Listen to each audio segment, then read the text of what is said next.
Terima kasih untuk tim musik. Oke. Selamat pagi Bapak Ibu Saudara semua. Sebelum saya khotbah, saya ingin menampilkan satu slide. Oke. Ini misi kita jemaat JB3. Jadi kalau ada Bapak Ibu Saudara yang baru mungkin pertama kali datang di tempat ini, atau saudara juga yang sudah lama datang ke tempat ini, kita perlu sama-sama mengingat apa misi kita. Misi JB3 yang pertama adalah mengenai firman Tuhan.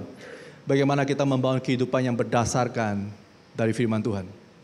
Tahun lalu saya bersama dengan beberapa satu tim, kami 8 orang, kami belajar mengenai satu teologi sampai hari ini, sampai nanti bulan Juli. Kami belajar selama 1 tahun. Karena ini misi kita. Bagaimana kita menjadi jemaat yang terus belajar mengenai firman Tuhan. Menjadi satu jemaat yang terus mencoba ingin mengerti apa yang menjadi kehendak Tuhan dengan cara yang benar, dengan cara yang lebih baik. Saya berharap jemaat juga bisa belajar bersama-sama. Jangan pernah cukup, jangan pernah puas dengan hari Minggu. Walaupun hari Minggu adalah makanan rohani bagi setiap kita, tapi kita belajar lebih lagi, Yang kedua, misi kita adalah pemimpin.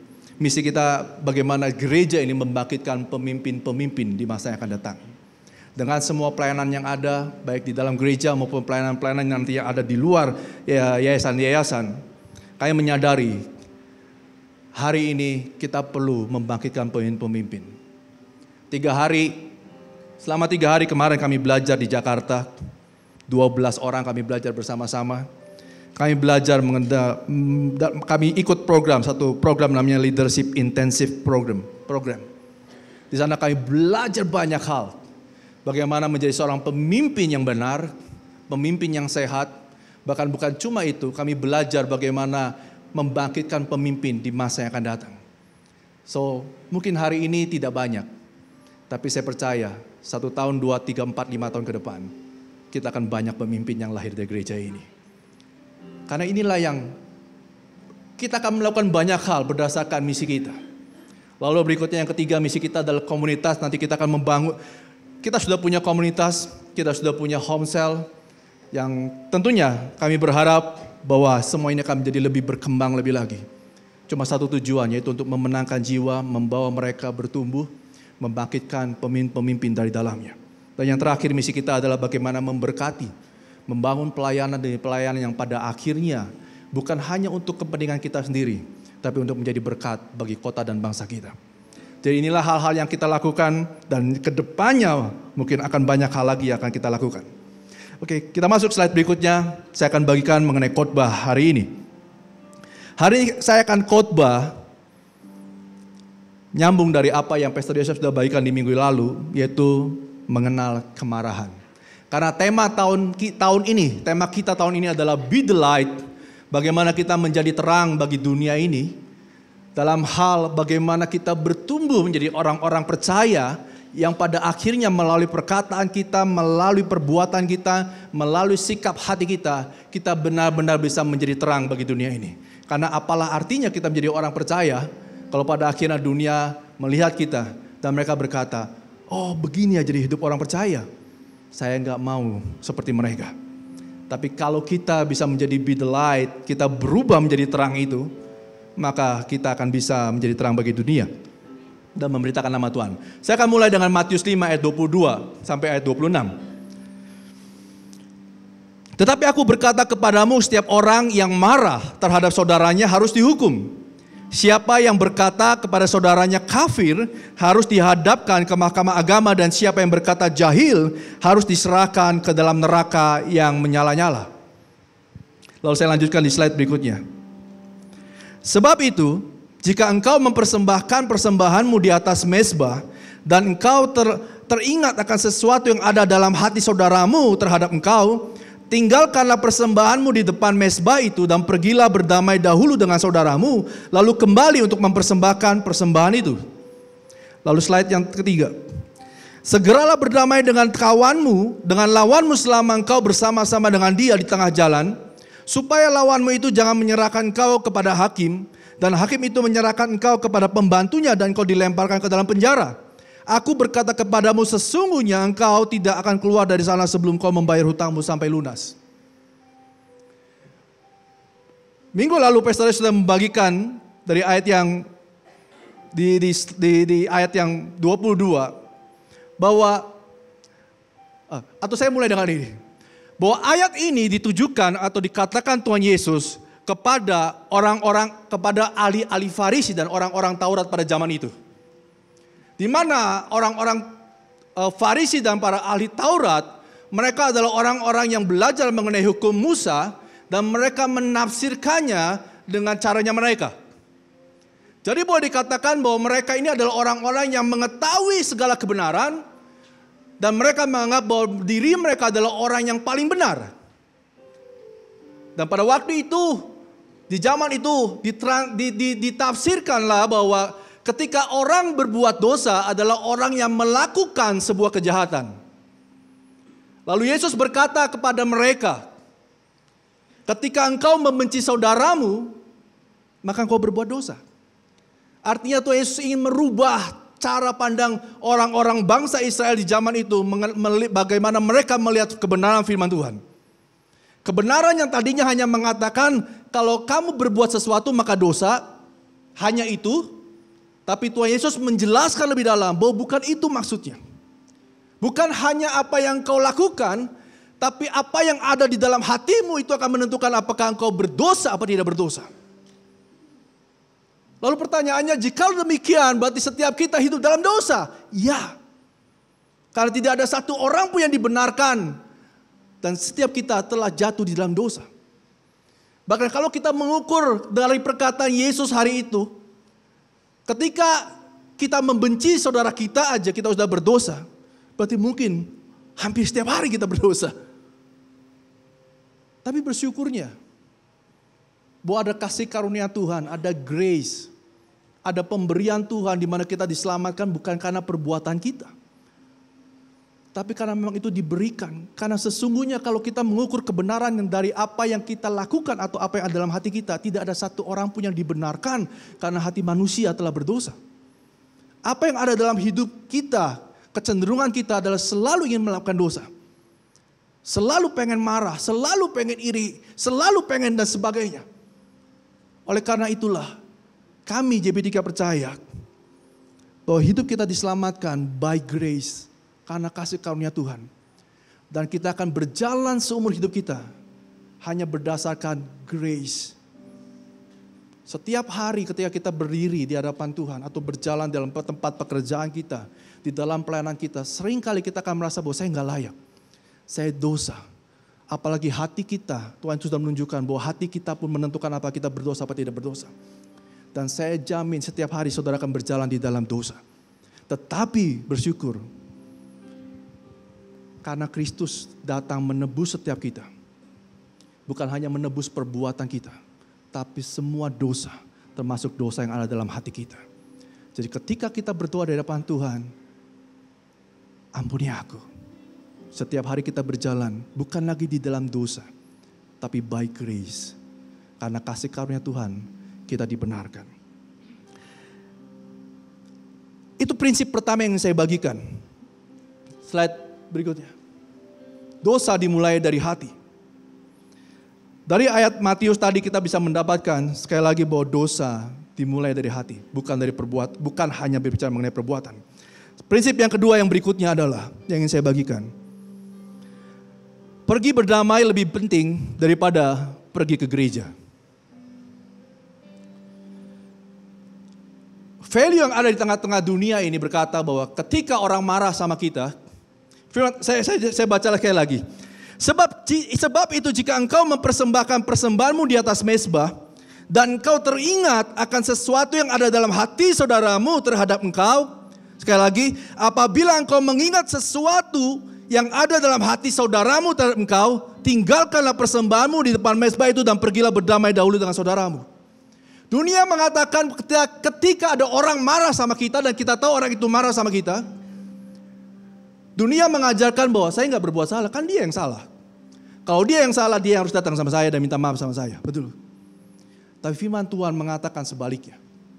Kalau engkau mengetahui ada orang yang marah sama engkau, yang bahkan mungkin saudara berpikir bahwa saya nggak bersalah. Even sama seperti orang-orang Farisi, orang-orang Taurat, bahwa saya nggak bersalah. Saya tahu semua kebenaran. Bahkan mereka menganggap bahwa diri mereka hidup di dalam kebenaran. Tapi sekalipun demikian Tuhan Yesus mengajarkan, tinggalkanlah persembahan di mezbahmu dan pergilah berdamai dengan mereka. Apalah artinya saudara hari ini duduk di bangku gereja, tapi kalau hidup saudara hari ini membawa pertengkaran, permusuhan di luar bangku gereja, di luar gedung gereja. Bukankah satu hal yang indah yang Tuhan ajarkan bagi setiap kita? Untuk bagaimana kita bisa menjadi terang bagi dunia ini. Go, pergi. Pergi. Berdamailah dengan mereka. Mudah, tidak mudah. Yang ketiga yang saya ingin bagikan, prinsip yang ketiga mengenai kemarahan ini adalah sekarang. Matius 5 ayat 20 berkata, aku berkata kepadamu, sesungguhnya engkau tidak akan keluar dari sana sebelum engkau membayar hutangmu sampai lunas. Kalau saudara bertanya kapan waktunya saya harus membereskan hubungan saya dengan orang yang ada di depan, di kiri, di kanan, di belakang saya, di luar sana. Now, sekarang. Sekaranglah waktunya saudara pergi membereskan, berdamai dengan orang. Karena firman Tuhan bilang, kalau engkau gak membereskan, selagi engkau masih berjalan bersama-sama dengan orang tersebut menuju kepada satu pengadilan, berdamailah terlebih dahulu. Karena begitu sampai di pengadilan dan konsekuensi diberikan, maka engkau harus membayarnya sampai lunas. Bukankah ini satu value yang baik buat setiap kita? Sebelum konsekuensi terjadi di antara kita, hiduplah berdamai satu dengan yang lain. Sebelum, saudara, waktu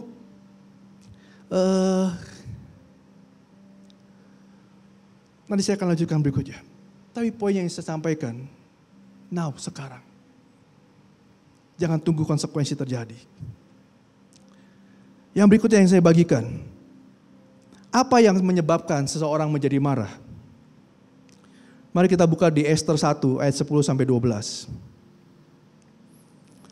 Saya baca ayat 12-nya saja.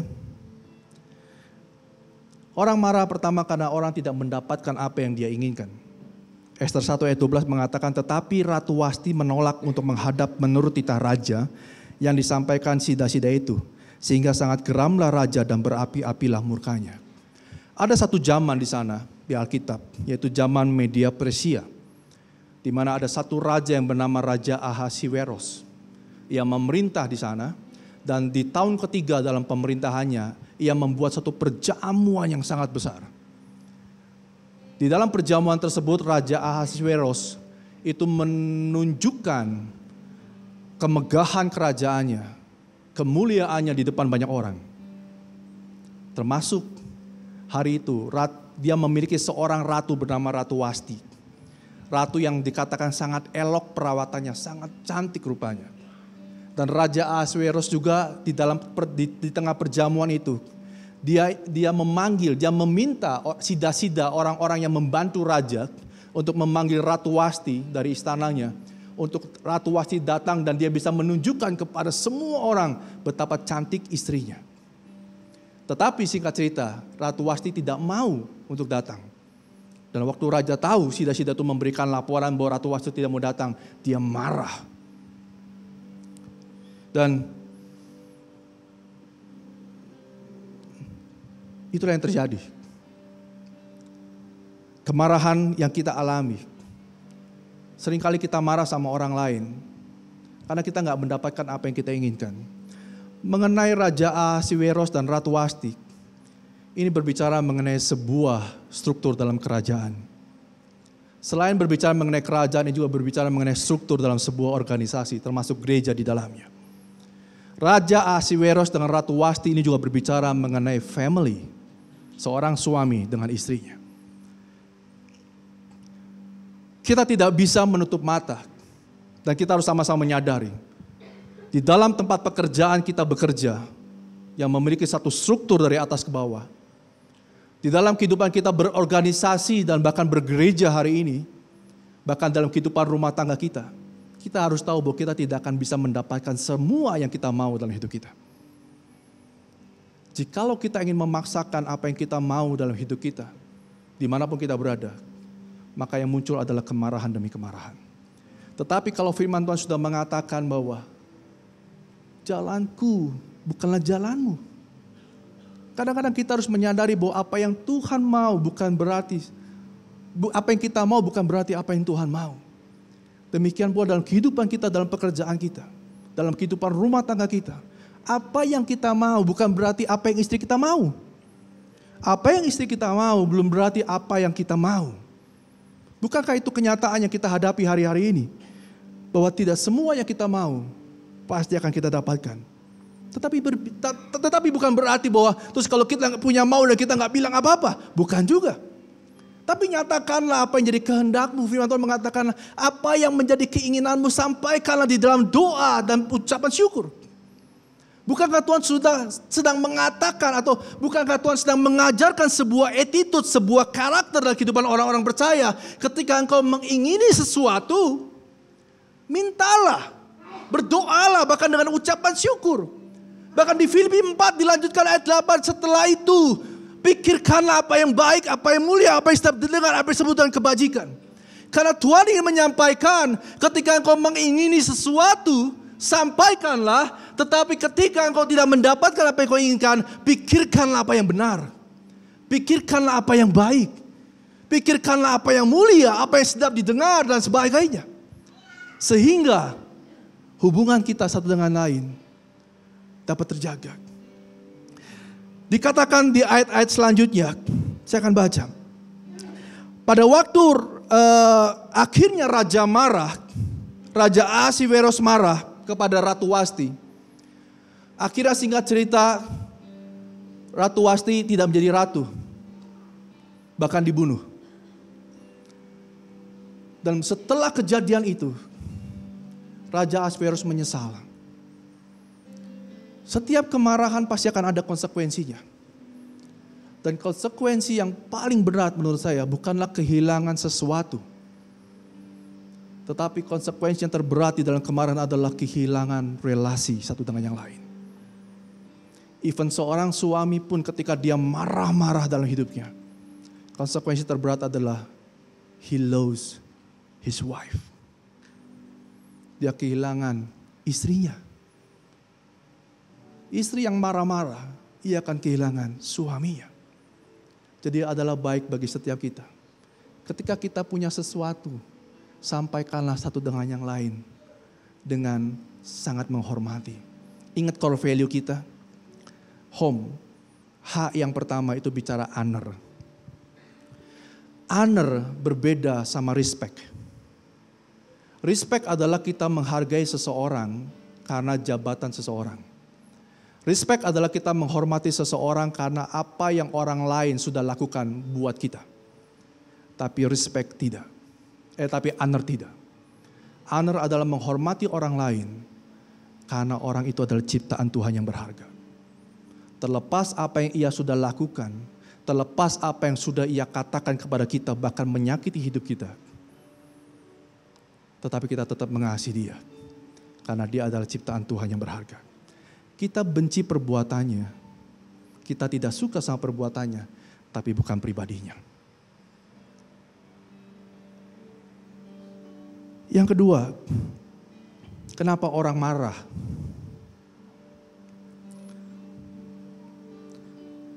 Satu Samuel 18 ayat 7 sampai 8.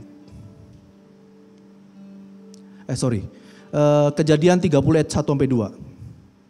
Kenapa orang marah yang kedua? Karena tidak mau disalahkan. Kejadian 31-2, ketika dilihat Rahel bahwa tidak melahirkan anak bagi Yakub, cemburulah ia kepada kakaknya itu lalu berkata kepada Yakub, berikanlah kepadaku anak, kalau tidak aku akan mati. Maka bangkitlah amarah Yakub terhadap Rahel dan berkata, akukah pengganti Allah yang telah menghalangi engkau mengandung? Kenapa kita marah? Saya tidak akan membahas semua penyebab kemarahan, tapi saya ingin menggambarkan menyampaikan apa yang Alkitab gambarkan, beberapa hal mengenai apa yang menyebabkan kita marah. Karena kita tidak mau disalahkan seringkali. Ketika Rahel tidak mengandung, kita sama-sama tahu bahwa bukan kesalahannya Yakub. Walaupun kita juga nggak tahu apakah itu kesalahannya Yakub atau bukan. Bisa jadi mungkin Yakub yang mandul. Tapi kalau bicara tentang dia sudah melahirkan dari kakaknya Lea, berarti mungkin Yakub tidak mandul. Tapi Rahel lah yang mungkin mandul. Tapi waktu Rahel bilang, Yakub, kasih aku anak. Kalau nggak aku akan mati aja. Itu kata-kata ancaman yang paling gak enak. Saya nggak berharap di tengah-tengah kita ada kata-kata ini. Walaupun mungkin terjadi dalam hal di mana kadang-kadang kita saling menyalahkan, tapi kita ubah cara hidup kita sebagai satu jemaat. Bahkan bukan cuma jemaat, tapi bagaimana saudara hidup dalam satu keluarga. Ketika kita berkata-kata, ubahlah cara kita berkata-kata. Sampaikanlah. Mungkin kalau Rahel bisa belajar dan bertumbuh, dia bilang gini, Pih, saya nggak punya anak. Kita belum punya anak nih. Kasih saya lebih banyak waktu dong untuk kita bikin anak. Saya beranggapan bahwa jemaat dewasa dalam hal ini, ayo make a time, ayo kita liburan yuk. Bukankah lebih enak kalau Rahel bisa bilang sama Yakub, Yakub, liburan yuk, jalan-jalan, yuk kita bikin anak. Daripada dia bilang, kasih dong saya anak, kalau enggak saya mati aja. Suami mana yang mau disalahkan yang bukan kesalahannya? Bukankah kita semua begitu? Yakub juga, mungkin saya juga kalau jadi Yakub, hubungannya apa sama saya? Apakah aku Tuhan yang bisa membuat kau mengandung seketika? Kan saya juga bukan Tuhan dan saya juga punya keterbatasan. Tetapi berbahagialah hidup suami istri yang bisa berkata satu dengan yang lain dengan rasa hormat, dengan rasa sayang satu dengan yang lain. Yang ketiga yang saya ingin bagikan, kenapa orang marah? 1 Samuel 18 ayat 7-8.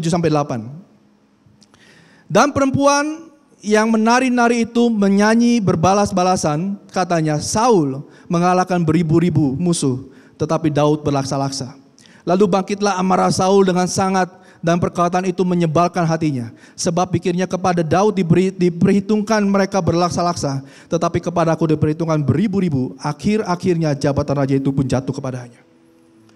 Hal ketiga yang saya bagikan kenapa orang bisa marah. Karena merasa tidak dihargai. Saya bilang sama full time team, saya bilang semua sama juga yang leader-leader yang ada dalam struktur. Tidak akan selamanya seorang full time team akan jadi seorang full time team. Tidak akan selamanya orang-orang yang ada dalam struktur akan tetap ada dalam struktur. Karena Tuhan kita adalah Tuhan yang dinamis. Tuhan kita adalah Tuhan yang bekerja. Dan Tuhan kita adalah Tuhan yang punya rencana atas hidup seseorang dari waktu ke waktu. Kalau hari ini saudara full time, besok tidak full time, is okay dengan itu. Kalau saudara hari ini pemimpin dalam satu departemen, dalam satu bidang, dalam satu divisi, dan besok tidak, is okay dengan itu. Value yang ada di tengah-tengah kita adalah bukan menyingkirkan orang yang salah. Tapi value yang ada di tengah-tengah kita adalah bagaimana kita berada di tempat yang benar, sesuai panggilan yang Tuhan sudah tetapkan dalam kehidupan setiap kita. Sehingga pandangan kita mengenai segala sesuatunya, bukan berdasarkan apa yang orang lihat dan nilai mengenai hidup kita. Tetapi harga diri kita berdasarkan dari apa yang Tuhan lihat mengenai siapa kita. Bukankah itu jauh lebih baik? Oleh sebab itu, setiap kita perlu terus mencari Tuhan dan menemukan panggilan hidup kita di hadapan Tuhan. Kalau hari ini saudara pemimpin home cell, saya pikir jangan berhenti hanya di pemimpin home cell. Dan jangan berpikir untuk selama-lamanya ada di dalam pemimpin home cell. Bukankah akan jauh lebih baik kalau saudara ada di tempat yang lain, yang nantinya lebih bertumbuh. Kalau saudara ada dalam satu pemimpin departemen atau ada dalam satu pelayanan di dalam satu departemen. Dan saudara tahu bahwa hari itu saudara tidak maksimal di situ. Bukankah lebih baik kalau saudara pindah ke departemen yang lain? Kalau saudara ada dalam satu struktur hari ini, dan saudara tahu bahwa tidak maksimal di sana, Bukankah jauh lebih baik kalau saudara ada di dalam struktur yang lain yang nantinya Tuhan bisa pakai jauh lebih maksimal. Sekali lagi value yang kita bangun bukan menyingkirkan orang karena kesalahan, tetapi menempatkan orang di tempat yang tepat seperti apa yang Tuhan kehendaki. Berikutnya yang saya bagikan adalah slide yang berikutnya. Saya pikir ini adalah resume 3 penyebab kemarahan. Slide berikutnya yang saya bagikan mengenai bagaimana kita menghadapi emosi kita. Ini poin terakhir, ada 4 hal yang saya bagikan mengenai bagaimana kita menghadapi emosi kita. Yang pertama yang kita perlu lakukan sebagai orang percaya, kita perlu mengerti states of emotion. Slide berikutnya. Hal pertama yang kita bisa lakukan ketika kita mulai punya emosi, ketika kita ingin mengontrol emosi kita, yang pertama adalah kita perlu tahu bahwa kita sedang marah. Karena banyak orang tidak bisa mengendalikan emosinya karena dia tidak merasa bahwa dirinya tidak sedang marah. Saya baik-baik aja kok. Betul? Nah, saya ingin bagikan ini, states of emotion. Ada 5 stage dalam emosi yang terjadi dalam fisik biologi kita. Stage yang pertama adalah denyut jantung meningkat. Duk, duk, duk, duk, duk, duk, duk, duk, duk, duk. Nah itu meningkat tuh. Itu stage pertama saudara marah. Stage kedua saudara marah adalah nafas meningkat frekuensinya. Nah marah. Stage yang ketiga adalah mulai berkeringat. Walaupun tidak selalu harus banyak. Mike paling suka berkeringat. Dimanapun dia makan dia berkeringat. Jadi selalu ada di stage yang ketiga. Just kidding Mike. Stage yang keempat adalah kontraksi otot. Tangan mengepal, mulut monyong, dagu, mulut dikeretekan. Stage 4. Dan stage yang kelima adalah amigdala hijack. Artinya di situ di hijack. Semua nilai kebenaran, semua firman Tuhan ketika ada di stage 5 semuanya akan di cancel. Jadi itulah sebabnya kalau saudara melihat orang marah yang sudah ada di stage 5, itu sifatnya kalau orang Bandung bilang senggol bacok. Ini nggak peduli pendeta, nggak peduli gembala, nggak peduli orang besar siapapun, bahkan presiden sekalipun, begitu ada di stage 5, senggol dan bacok. Nilai firman Tuhannya akan di-close. Saya nggak akan ceritakan fisiologisnya, tapi itu terjadi. Tapi yang perlu kita ketahui adalah 4 stage ini. Makanya penting kalau saudara bisa beli jam yang punya heart rate. Gini, bercanda. Kemarin kita lari 6K, waduh kita lari 6 kilo kemarin kita lari di Cahaya Bangsa. Saya cuma bisa lari 4 kilo. 2 kilonya jalan, nggak kuat. Tapi di situ waktu sambil lari kita lihat heart rate-nya. Wah berapa nih? Jangan sampai jangan sampai over. Kita jaga maintenance heart rate-nya. Kalau jangan terlalu cepat, biar bisa lebih panjang. Biar nggak terlalu malu kalau terlalu pendek jaraknya. Tapi artinya gini, ketika saudara berhadapan sama orang lain, kita berpikir bahwa saya nggak marah sama dia. Betul? Tapi saudara perhatiin, begitu heart rate saudara, saya nggak marah sama dia. Tapi begitu lihat orangnya mukanya, artinya saudara lagi marah. Mungkin masih set up, masih kesel lah. Lalu berikutnya yang kedua, kalau saudara lagi berhadapan sama orang dan saudara lagi marah itu. Sama istri aja atau sama suami nih. Suaminya ngeyel setengah mati. Terus istri, udahlah, nah, itu lagi marah. Frekuensinya mulai naik. Dan kalau anak-anak saudara pun ada melihat lagi kondisi seperti itu, anak, istri, suami, orang-orang pelayanan, orang-orang pekerjaan ya. Begitu dia lagi marah. Kita pun kalau kita nih ya, sampai kita kontraksi ototnya. Kadang gini, kalau kita marah ya, udahlah. Kertas juga, meja digebrak gitu tuh. Terus lagi marah ya? Enggak, gua gak marah. Kita bisa bilang gak marah, tapi semua tindakan kita menunjukkan kontraksi otot di stage yang keempat dan kita lagi marah. Kita gak bisa denial itu. Nah, penting bagi kita kalau kita mengetahui stage ini. Kenapa? Begitu saudara tahu heart rate saudara meningkat, saudara tahu bahwa saudara sedang marah. Saudara gak bisa bohongin diri saudara sendiri lagi.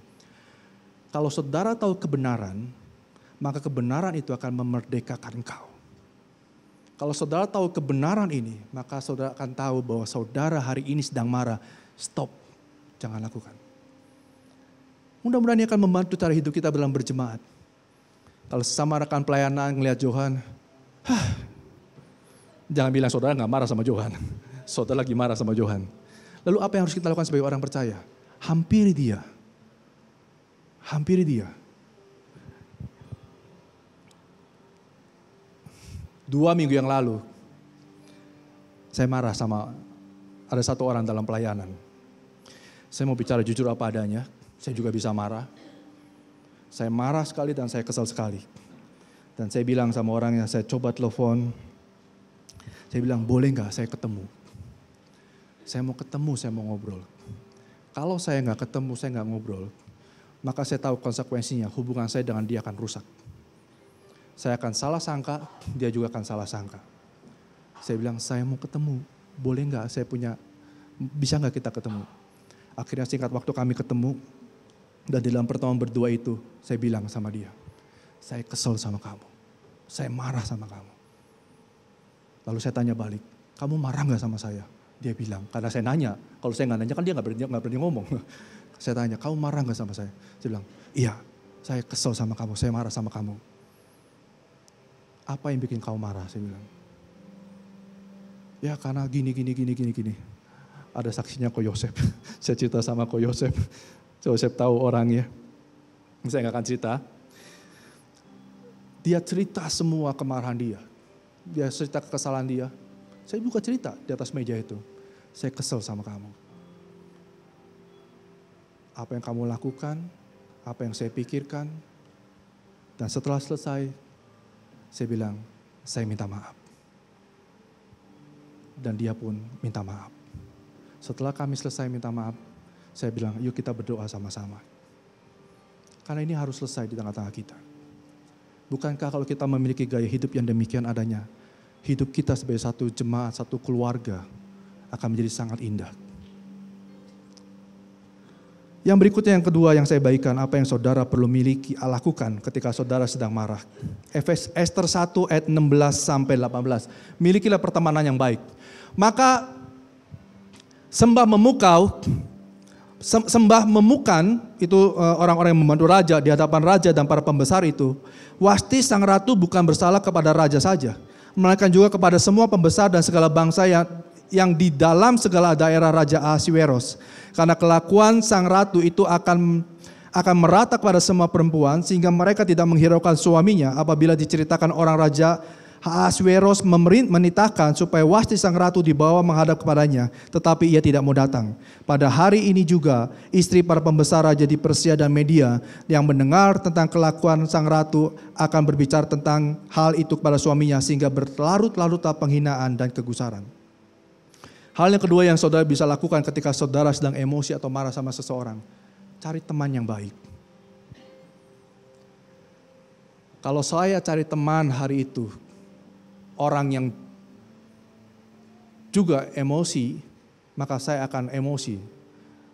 Tapi kalau waktu itu saya bertemu dengan Pastor Yosef, saya ngobrol, saya cerita, saya kesel, saya marah. Pastor Yosef memberikan masukan, memberikan nasihat dengan bijaksana, dan ketika saya melakukannya, semuanya hidup dalam damai. Tapi apa yang dilakukan oleh Raja Ahasweros? Dia punya teman-teman, dia punya memukan sida-sida orang-orang yang tidak baik menurut saya. Orang-orang yang lebih jauh mementingkan pekerjaan, orang-orang yang jauh lebih mementingkan apa yang ada di luar, yang bahkan tidak punya value di dalam keluarganya. Sehingga mereka menasihatkan, udahlah tinggalin aja Wasti kalau bahasanya sekarang. Kalau kamu mengikuti apa yang Wasti inginkan, maka derajat keraja kamu akan turun drop. Dan semua orang di negeri itu, wanita-wanitanya akan melunjak berani sama laki-laki. Tetapi kalau kita punya teman-teman yang punya value yang baik satu sama lain, mungkin kalau hari itu Ahasweros punya teman yang baik, yang udah belajar mengenai bagaimana membangun family yang baik, mungkin temannya itu akan bilang, Ros, udahlah, cuma gitu doang. Udah, it's okay. Bisa jadi mungkin si Wasti lagi sibuk. Mungkin Wasti lagi ada keperluan. Mungkin Wasti lagi ke spa. lagi massage, mungkin lagi kontak-kontak sama teman-temannya, mungkin lagi arisan. Udahlah segitu aja mas, cincai lah. You see? Dengan siapa kita bergaul, dengan siapa kita berteman, dengan siapa kita cerita akan menentukan reaksi kita ketika kita emosi. Jadi pastikan bahwa saudara ada di lingkungan yang tepat. Ada teman-teman yang tepat dalam hidup saudara sebagai orang percaya. Yang ketiga yang saya bagikan adalah saling terbuka, keterbukaan. Yakobus 5 ayat 16. Karena itu hendaklah kamu saling mengaku dosamu dan saling mendoakan supaya kamu sembuh. Doa orang yang benar bila dengan yakin didoakan sangat besar kuasanya. Selain kita punya teman yang baik, kita belajar untuk terbuka. Firman Tuhan bilang, Allah bergaul erat dengan orang yang jujur di hadapan Dia. Saya selalu ngomong ini. Dulu waktu saya bertobat awal-awal sama Tuhan, saya tahu ayat ini Tuhan bergaul erat dengan orang-orang yang jujur. Saya berpikir ketika saya berdoa sama Tuhan, saya selalu bilang, Tuhan aku punya visi. Tuhan aku punya mimpi. Tuhan aku punya hobi. Tuhan aku punya cita-cita. Tuhan aku punya kelebihan, ini, saya bisa itu. Tuhan aku belajar ini, aku belajar itu. Tapi Tuhan bilang, aku bergaul erat dengan orang yang jujur sampai akhirnya saya menyadari. Kejujuran sama Tuhan bukanlah berbicara mengenai apa yang baik-baik saja. Dalam satu tahap di mana pemulihan saya berdoa sama Tuhan, Tuhan, aku benci orang itu Tuhan. Orang yang pertama kali saya tahu saya benci adalah dengan tidak mengurangi rasa hormat adalah papa saya. Karena apa yang sudah ia lakukan dalam hidup saya. Dan satu hal yang paling berat buat saya hari itu adalah bagaimana mengampuni papa saya. Jadi orang Kristen mudah, tapi memulihkan untuk saya bisa mengampuni dia. Saya berdoa sama Tuhan. Enggak setiap malam, tapi setiap waktu, tapi berhari-hari, berbulan-bulan, saya berdoa sama Tuhan, Tuhan, saya mulai membayangkan ayah saya, papa saya. Saya mulai membayangkan apa yang papa saya sudah lakukan dalam hidup saya. Saya mulai membayangkan apa yang papa saya lakukan terhadap mama saya. Ketika saya berdoa sama Tuhan, Tuhan, ini papaku. Aku benci apa yang dia lakukan. Saya gak suka apa yang dia lakukan. Saya gak suka apa yang dia katakan sama saya. Saya bawa semua memori itu sama Tuhan. Sampai kekesalan saya, sampai saya teriak di depan Tuhan. Saya tutup pakai bantal. Tuhan, aku benci. Aku marah. Bahkan kalau bisa aku pengen balas dendam waktu itu. Tapi setelah semua emosi keluar, saya mengakhiri dengan doa saya begini, Tuhan, aku tahu itu semua salah. Dan aku mau mengampuni. Aku mau memaafkan. Dan aku mau sayang sama papaku. Sampai ketika hati saya mulai pulih. Ketika saya melihat kembali papa saya, mengenang kembali papa saya, tidak lagi ada emosi kemarahan. But satu hal yang pasti, ada satu kerinduan, ada satu rasa sayang. Poin yang keempat yang terakhir, untuk mengatasi kemarahan yang saya punya bertahun-tahun yang lalu, saya sampai belajar anger management di Jakarta. Saya ambil satu training di sana dan saya belajar bagaimana memanage semua emosi yang saya punya. Karena saya tahu, kalau saya nggak manage semua emosi yang saya punya, bukan cuma hidup saya berantakan, keluarga saya berantakan, pekerjaan dan pelayanan pun saya berantakan. Dan selama saya belajar dan saya mempraktekannya, berhasil baik. Saya bisa memanage semuanya. Nggak semuanya, tapi overall saya bisa mulai memanage. Bahkan di tengah-tengah kemarahan saya bisa memanage bagaimana saya berkata-kata. Di tengah-tengah kemarahan saya masih bisa memanage bagaimana tingkah laku saya untuk tidak ini, tidak itu. Masih semuanya termanage dengan baik. Tapi satu hal yang saya sadari, the anger is still inside. Ini yang gak bisa hilang dalam hidup saya. Waktu saya sudah belajar banyak hal, akhirnya saya menyadari dan saya bilang sama Tuhan, it works, but it not really works. ubah hatiku Tuhan hari ini. Karena cuma bisa hanya Tuhanlah satu-satunya pribadi yang bisa mengubah semua kemarahan yang kita punya dalam hidup kita. Dan ketika saya berdoa sama Tuhan begitu, something happen. Every season, setiap waktu ketika saya marah dan saya menghadap Tuhan, Tuhan mulai ubah hati saya. Saya bukan lagi orang yang cuma memanage emotion. Tapi orang yang berjalan bersama Tuhan akan menjadi orang-orang yang hatinya penuh dengan damai. Mari saya undang untuk Bapak Saudara bangkit berdiri.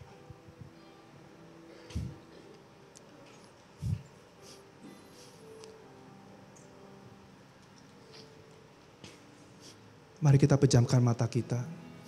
Tidak usah lihat kiri dan kanan. Saudara pun tidak perlu mengangkat tangan. Mungkin lampunya bisa diredupkan.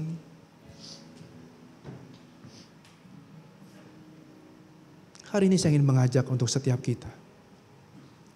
Biarlah firman ini bukan cuma sekedar menjadi satu pengetahuan knowledge buat setiap kita.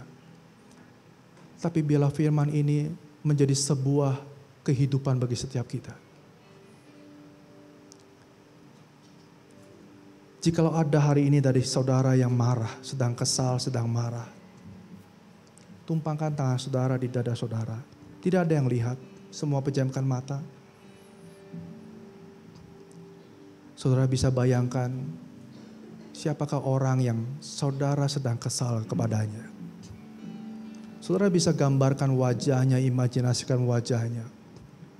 Saudara bisa imajinasikan apa yang ia sudah lakukan dan dia katakan dalam hidupmu. Dan saudara bisa mengatakan dalam hati saudara, Tuhan, aku marah, aku kesal, aku benci dia Tuhan. Bahkan aku mau revenge sama dia Tuhan. Tapi aku tahu itu semua dosa di hadapan-Mu. Dan hari ini aku mau mengampuni. Aku memilih untuk mengasihi dia. Aku memilih untuk menerima dia. Seperti Engkau mengampuniku dan menerimaku. Demikianlah kiranya aku bisa mengasihi dan menerima dia. Roh Kudus bekerjalah atas jemaat-Mu. Kami percaya Engkau Allah yang memulihkan setiap hati. Engkau Allah yang bisa merubah setiap hati manusia. Biarlah damai sejahtera-Mu yang melampaui segala akal pikiran, bahkan segala emosi dan kemarahan mereka. Damai sejahtera-Mu dikirimkan dan tinggal dalam hati setiap mereka. Terima kasih Bapa. Yang terakhir, saya ingin ajak untuk setiap saudara, ada satu orang, seorang bayi dari rumah Ruth. Namanya Kenisha. Setiap kali dia nangis hari-hari ini, keluar darah dari hidungnya. Kita jemaat bukan cuma menjadi berkat bagi kota dan bangsa. Dalam hal masalah sosial, dalam pendidikan, kesehatan yang lainnya. But kita bisa memberkati mereka dengan doa kita. Orang-orang yang sakit disembuhkan. Orang-orang yang luka juga dipulihkan. Mari kita berdoa buat Kenisha. Bapak kami berdoa Tuhan untuk Kenisha Tuhan. Dimanapun dia berada Tuhan di rumah sakit hari ini Tuhan. Kami berdoa, kami percaya sebagai satu jemaat. Bahwa Engkau Allah yang bekerja Tuhan atas mujizat. Engkau Allah yang bisa menyembuhkan Kenisha Tuhan dari setiap pendarahan-pendarahan yang dia alami. Dia masih sangat kecil Tuhan. Biarlah Engkau akan menguatkan Tuhan tubuhnya. Engkau akan memulihkan dia Tuhan dari setiap sakit penyakit. Engkau akan menyelamatkan dia. Bahkan bukan hanya tubuhnya Tuhan, tetapi rohnya Tuhan. Kami juga berdoa Tuhan memberkati semua tim yang melayani dalam rumah Ruth. Engkau akan memberi kekuatan bagi setiap mereka. Roh-Mu bekerja atas mereka Tuhan. Roh yang membawa kehidupan bagi mereka dan anak-anak yang ada di sana Tuhan. Terima kasih Bapa.